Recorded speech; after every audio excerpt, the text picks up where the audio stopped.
নমস্কার বন্ধুরা, আজ আপনাদেরকে আমি দেখাতে চলেছি প্রধানমন্ত্রী আবাস যোজনায় যে সমস্ত উপভোক্তারা এখনো পর্যন্ত টাকা পাননি, অর্থাৎ যাদের নাম ইতিমধ্যে এসেছে আপনারা টাকা পাননি, আপনাদের জন্য কিন্তু সবচেয়ে বড় সুখবর। তাছাড়াও কিন্তু বন্ধুরা, আজকের এই ভিডিওতে আমি আপনাদের দেখাবো কাদের কাদের নাম এসেছে এবং কাদের স্যাংশন হয়েছে, কাদের রিজেক্ট হয়েছে, সবকিছুর আজকে এই ভিডিওতে আমি আপনাদের বলতে যাচ্ছি। তো ভিডিওটা অবশ্যই ফার্স্ট থেকে লাস্ট অব্দি দেখবেন। আপনাদের গুগলে চলে এসে পিএমএ ওয়াইজি লিখে সার্চ করতে হবে।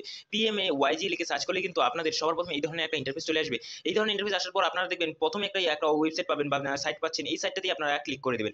এই সাইটটাতে ক্লিক করার পরবর্তী যে ইন্টারফেসটা সেটা ঠিক এই ধরনের আসবে। বন্ধুরা, এই ধরনের ইন্টারফেস আসার পর দেখেন এখানে আপনারা আওয়াজ সফট বলতে অপশন পাবেন। অ্যাবাউট সেকশনের সাথে দেখতে পাচ্ছেন এই আওয়াজ সফটওয়্যার ক্লিক করবেন এবং এখানে ক্লিক করে রিপোর্ট বলতে একটা অপশন পাবেন। সেই রিপোর্ট অপশনে যখনই ক্লিক করবেন আপনাদের সামনে ঠিক এই ধরনের একটা ইন্টারফেস চলে আসবে। বন্ধুরা, এখানে জি সেকশনে চলে যাবেন।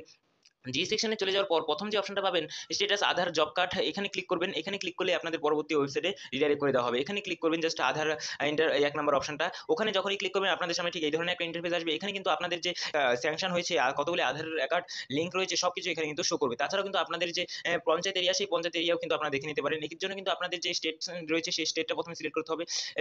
সেই স্টেটটা সিলেক্ট করলেন, এরপর কিন্তু আপনাদের যে ডিস্ট্রিক্ট রয়েছে সেই ডিস্ট্রিক্টটা সিলেক্ট করবেন। এখানে আপনারা আপনার ডিস্ট্রিক্টটা সিলেক্ট করে দেবেন এবং তারপর নিচে স্ক্রল ডাউন করবেন এবং বন্ধুরা এরপর আপনারা আপনাদের যে গ্রাম পঞ্চায়েত রয়েছে সেই ব্লক এবং তারপর কিন্তু আপনার গ্রাম পঞ্চায়েতে সিলেক্ট করবেন। এবার আপনার যে গ্রাম পঞ্চায়েত রয়েছে আপনার সেই গ্রাম পঞ্চায়েতটা কিন্তু সিলেক্ট করে নেবেন।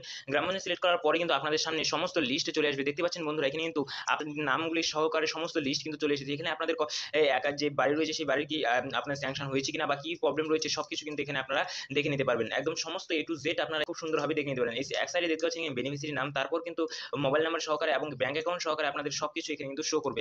তাছাড়াও কিন্তু এখানে রেজিস্ট্রেশন আইডি রয়েছে এবং জব কার্ড রয়েছে, যার দ্বারা কিন্তু আপনারা স্পষ্টভাবে দেখে নিতে পারেন যে এইটা কি আপনারই নাম বা অন্য কারোর নাম কিনা। আপনাদের যে পঞ্চায়েত এরিয়ায় কার নাম আসলো সেটাও কিন্তু আপনারা এইভাবে দেখে নিতে পারেন। এখানে কাদের কাছে যে পেমেন্ট রয়েছে সেটা ফাইনাল হয়েছে অর্থাৎ পেমেন্ট এসেছে কিনা সবকিছু কিন্তু আপনারা এখান থেকে দেখে নিতে পারেন। আজকে আমার ভিডিওটি ভালো লাগলে অবশ্যই লাইক করে দেবেন আর চ্যানেলে নতুন হলে সাবস্ক্রাইব করে পাশে থাকা বেল আইকনে